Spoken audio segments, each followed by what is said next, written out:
Hey, good morning. 6:15.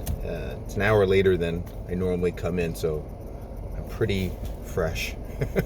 Tomorrow I pulled 2 days in a row, so it's the way my preceptor has her schedule, so I have to follow along, which I don't have a problem. She's very diligent. She's a very good teacher. Yeah, I'm still in residency. I'm still in training.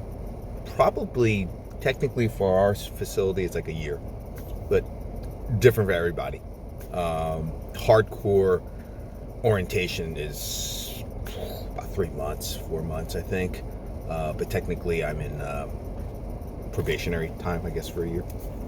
But some hospitals don't even have it. You know, I had people in, I might have said, a CVICU, friends that are travel nurses, and decided to set down roots, and they were like, I got 1 day of training, right? I barely know where the bathroom is. So it's like, oh. They were veteran nurses, though. They were you know, in that sense, they weren't graduate nurses like me. Anyway, I wanted to get into NCLEX. I always ramble in the beginning of the video. Sorry. There's a number of different types of questions. Hotspots. You know, I didn't get any hotspots on my NCLEX. I don't know if that's changed or whatnot.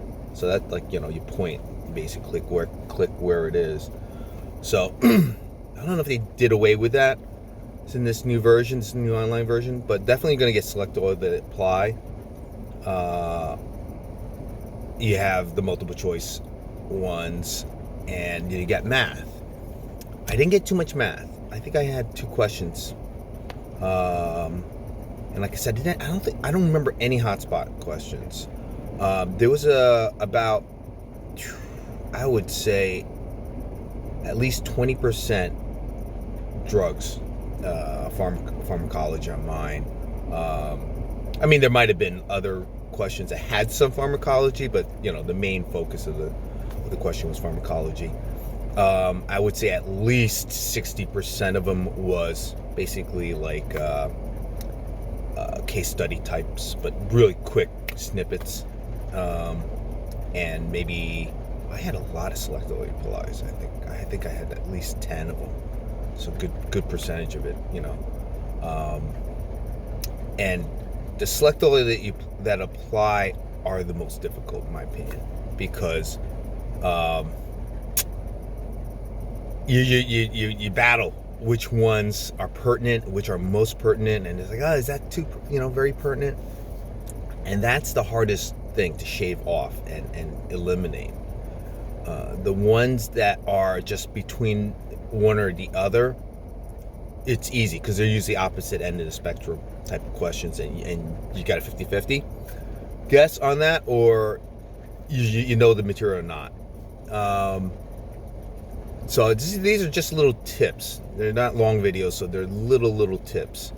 I'm struggling to kind of remember what questions they were, and I don't want to give, because I had some really hard ones at the end. I mean, the last 5 I probably did not get, you know, but that's, again, like I said in another video, that's okay. You're only there to get 51%. As long as you get whatever 51% of what the question's right, it's a pass or fail. So I don't want people to fret about that. A lot of people go in and it's like, oh my God, you know, whatever.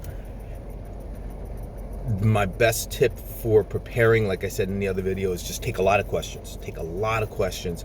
Get your body, your mind used to taking, you know, at least 50 to 100 questions a day. So that way, the day actually comes, you're not physically fatigued.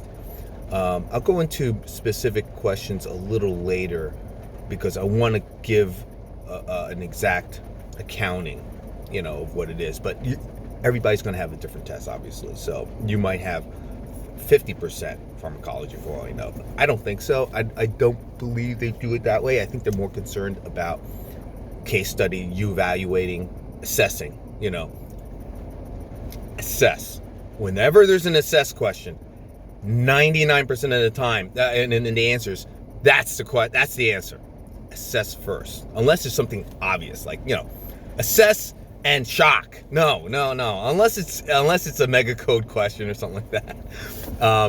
That's the answer. So keep that in mind. Okay.